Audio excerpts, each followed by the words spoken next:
Thomas is a tank engine who lives at a big station on the island of Sodor.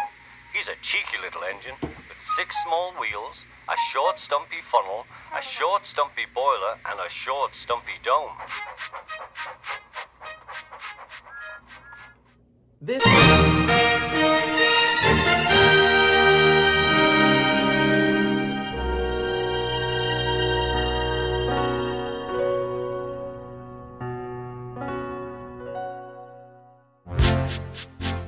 It is definitely not unheard of for model train companies to reuse tooling, or maybe take a set or a model, recolor it, and then resell it. We see this all the time with Lionel, Hornby, even Bachmann, which oftentimes is criticized for their repaints of existing Thomas characters. A lot of the times these are written off as rather lazy, though personally I'd like to think there are some exceptions, especially one, which is something we'll be taking a look at today.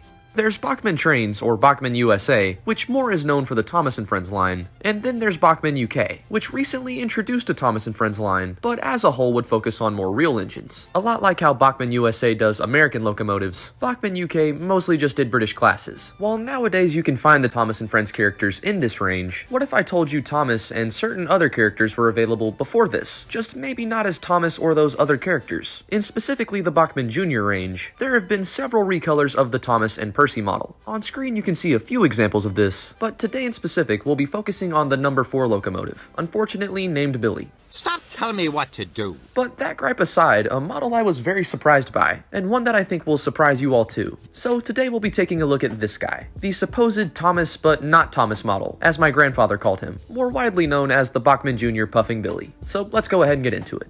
So this model actually came in an older Bachmann Jr. starter set, quite appropriately named the Puffing Billy train set. The set itself was pretty standard, coming with the locomotive, track, 2 wagons, and a brake van, though unfortunately the entire set isn't something I was able to obtain. I really didn't even expect to get this model. My grandfather found this on an eBay listing, and thinking it was something I would like to have, decided to buy it for me, describing it as the Thomas but not Thomas model, which is why I started to call it that. And while from afar I had always liked the Bachmann Jr. models, this was my first time ever actually having one, and being able to see if it was really different from the Bachmann Thomas. I'll go ahead and get the big question out of the way. Yes, but also no. I really don't have to tell you that the entire paint scheme has been redone. It really just kinda looks like a green Thomas, which low-key I kinda like the thought of, but that aside, where this model really surprised me was the mechanism. I want to note I haven't actually taken this model apart. I haven't taken the proper time yet to put the motor that this model has next to the standard Bachmann one, and honestly I presume they're basically the same. Though like I said, there were some things that surprised me with this model. Notably, it's very quiet. It is not a noisy runner, basically at all, which is something I expected given my experiences with previous Bachmann Thomas models. I was pleasantly surprised to find this guy not only runs quietly, but is also pretty strong. Here you see him pulling 4 Hornby wagons, which in itself isn't a very impressive consist, but each of these wagons are actually weighted, and Billy pulls them with ease in either direction. Really quick, huge shout out to the homie Preston for helping me obtain these.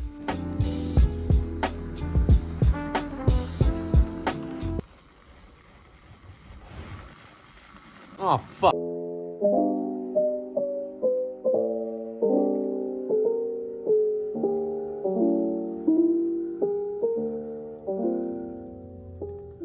I don't really have to tell you a lot about the aesthetics. The model kind of speaks for itself, but I'd like to take a moment to focus on them, and kind of point out some things that I like and don't like. The first thing that I don't like, and this is with basically any model, is the fact that this thing has printed name and number plates. If it weren't for that, this would be the easiest conversion to a Thomas model, but I don't think Thomas would appreciate carrying the name of one of the worst characters the show ever saw. Keep in mind, the character Billy has nothing to do with this model. That's just something I don't want to emotionally do to Thomas. Now, for being printed, the name and number plates are done very well. They're very crisp, they even stick out a little bit, giving them a little bit of texture, which you wouldn't think would go far, but in this case really does. And the overall matte black accents, the white lining that outlines the green, everything about this model is so aesthetically pleasing. While there's really not a lot to it, this has to be one of my favorite uses of the Bachmann Thomas, maybe even more so than the actual Bachmann Thomas. Everything from the red side rods to the very large hooks in the front and back, combined with everything I just said, are things that really stick out to me. And though it's just a repainted and probably slightly retooled Thomas model, it still manages to be so unique, and to me very charming. The extra detail this thing has is amazing. For example, take a look at its backside, and while mine came a bit damaged, it's missing 2 lamp irons in the front, this is something I can very easily fix, and even with that that damage, this model still manages to be one of the most unique and lovely looking in my collection, and the fact that it's a gift from my grandfather makes it that much better. So altogether, this is a model I've quickly fallen in love with. Now, when it comes to giving this thing a rating out of 10, admittedly, I struggle a little bit. As nice as this model is aesthetically, and as much as it may stick out to me, at the end of the day, it is just a repaint. Personally, I would argue not a lazy one, but you have to recognize it for what it is. They didn't do anything special to the Thomas model, besides add a smoke box door. And while I think the tooling has been slightly improved, this isn't something I can confirm. At the moment, I don't have a Bachmann Thomas handy, and haven't taken the time to actually open this model up. I don't know about you guys, but that's something that kind of scares me, and I don't really like doing it unless I have to. So with those things in mind, I'm gonna have to give it a 7,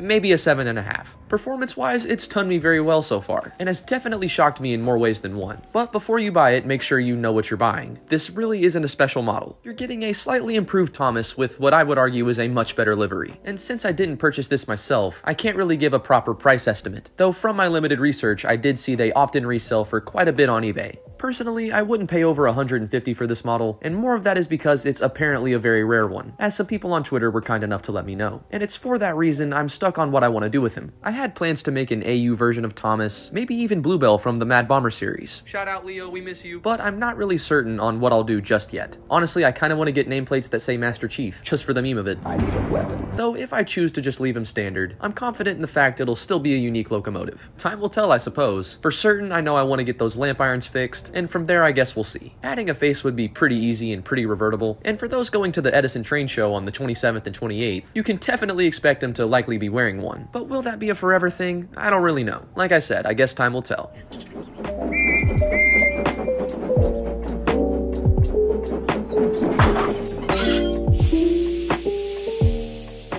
If you guys enjoyed this video, consider leaving a like and subscribing. There's always more train stuff on the way. And as always, guys, thanks again for watching. And hopefully I'll see you guys in the next one. Oh, fuck.